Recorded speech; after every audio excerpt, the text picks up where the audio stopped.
Albaik na sikat na pagkain sa Saudi na ngayon ay nandito na sa Dubai.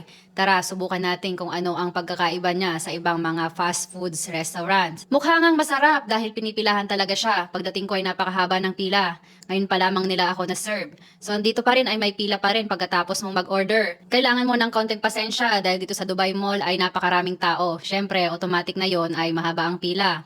Dito na nga, nakaupo na rin ako sa wakas at nang masubukan na nga ang manok na ito na pinagmamalaki ng Saudi.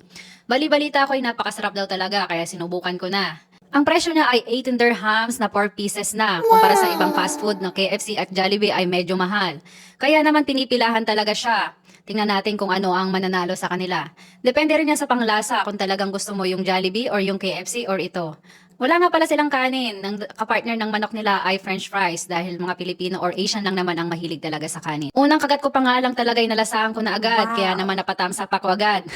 Yung chicken kasi nila pati sa loob ay may lasa, hindi gaya ng ibang chicken na nasa labas lang. Charis, charis lang po. Kagaya ko rin ba kayo na ayaw ko sa chicken ang breast dahil walang lasa, pero ibahin mo sa albaik dahil may lasa ang kanilang breast. Hindi ko alam kung paano nila napasok ang lasa sa breast dahil nga pati loob ay may flavor talaga. Hindi ko alam kung paano nila nilagay yung bahala na sila, basta kumakain lang ako. Meron nga silang garlic mayo na partner sa chicken. Kung tayo ay mahilig sa ketchup, sila ay nilalagay ay mayo, garlic mayonnaise. So masarap talaga siya, pwede rin siya sa french fries. Kung talaga naman ay gusto nyo ng ketchup, meron din silang ketchup, pwede kayong manghingi. Depende na lang sa'yo, pero akong gusto ko ay garlic mayo. Sikat na sikat kasing sausawan yan dito sa Dubai. Kung nasa Dubai ka ay nasanay ka na rin sa kakakain ng kung ano-ano. Kasi hindi rin naman po ako mapili sa pagkain. Kahit ano dyan ay kinakain ko, basta pwedeng panglaman tiyan. Charis. Ang isang order nga nila ay napakarami, hindi kayang ubusin ng isang tao. Pwede hanggang 2 or 3.